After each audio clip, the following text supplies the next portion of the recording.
কর্তা মশাই বাজারে গেলে মাছ আনলে একটা বড় মাছ অবশ্যই কেনে, আর এরপরে জমা হয় ফ্রিজে মাছের মাথা। মাঝে মাঝে এটা দিয়ে কি করব সেটাই ভেবে পাই না। এভাবেই আমার 2 সপ্তাহের মাছের মাথা জমেছে। তাই অগত্যায় আজকে এই মাছের মাথাগুলোকে উদ্ধার করার কার্যে নেমেছি। আজ আমি শুভাশ্রী চলে এসেছি রোজকার রান্নাঘরের মতো আমার রান্নাঘরে একটা নতুন রেসিপি নিয়ে। আজ তৈরি করব কাতলা মাছের মাথা কষা।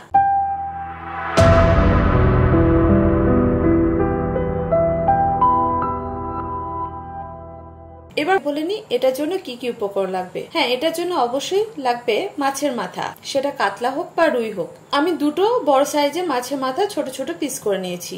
এটা যেটা দিয়ে তৈরি করব তার জন্য লাগবে আলু 2টো বড় সাইজের ডুমো ডুমো করে কেটে নিয়েছি। এছাড়া নিয়েছি আদা রসুন কাঁচা লঙ্কার পেস্ট লাগবে বড় চামচের 2 টেবিল চামচ, আর একটা মাঝারি সাইজের টমেটো কুচি। এছাড়াও নিয়েছি 2টো বড় সাইজের পেঁয়াজ কুচি করে নিয়েছি। এবার বলি কিভাবে তৈরি করবেন। প্রথমে মাছের মাথাগুলোকে নুন আর হলুদ দিয়ে মেখে রেখে দিতে হবে। অন্যদিকে কড়াই গরম হতে দিতে হবে। কড়াই গরম হয়ে গেলে তাতে দিতে হবে পরিমাণ মতো সর্ষের তেল। তেল গরম হয়ে গেলে মাছের মাথাগুলোকে একে একে ভেজে তুলে নিতে হবে। এবার ওই তেলেই ফোড়ন হিসেবে দিতে হবে 2টো তেজপাতা, একটা শুকনো লঙ্কা আর গোটা গরম মশলা। এর মধ্যে আছে দারুচিনি, লবঙ্গ, এলাচ, গোলমরিচ। আমি সবগুলোই 5 থেকে 6টার মতো নিয়েছি, আর এগুলোকে থেতো করে নিয়েছি। তবে দারুচিনিটা একটা স্টিক নিয়েছি 1 ইঞ্চের মতো। ফোড়ন থেকে যখন সুন্দর গন্ধ বের হবে তখন যোগ করতে হবে পেঁয়াজ কুচি। পেঁয়াজটাকে একটু লালচে করে ভেজে নিতে হবে। পেঁয়াজ ভাজা হয়ে গেলে দিয়ে দিতে হবে তৈরি করা মশলার পেস্ট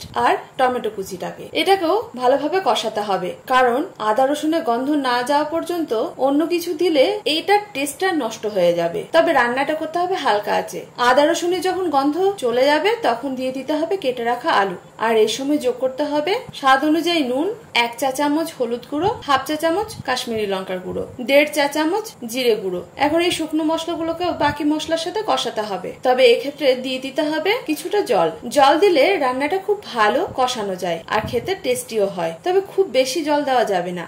এই কষানোর পাটটা বেশ ধৈর্য ধরেই করতে হবে। আর যখন সুন্দরভাবে কষানো হয়ে যাবে তখন বোঝা যাবে তেল ছেড়ে দিয়েছে সবকিছু থেকে। এবার যোগ করতে হবে পরিমাণ মতো জল। তবে মেজারমেন্ট কাপের 1 কাপ জল দিলে এই রান্নাটা পুরোপুরি হয়ে যাবে। আর জলটা অবশ্যই হালকা গরম জল হতে হবে। জল দেওয়ার পর এখন রান্নাটাকে ঢাকা দিয়ে তৈরি করতে হবে। মাঝে মাঝে ঢাকা খুলে নাড়াচাড়া করতে ভুলবেন না। যখন আলুটা বেশ কিছুটা নরম হয়ে যাবে তখন দিয়ে দিতে হবে ভেজে রাখা মাছের মাথা। এবার আবার ঢাকা দিয়ে রেখে দিতে হবে। এর ফলে মাছের মাথাতেও মশলাগুলো ঢুকে যাবে খুব ভালোভাবে।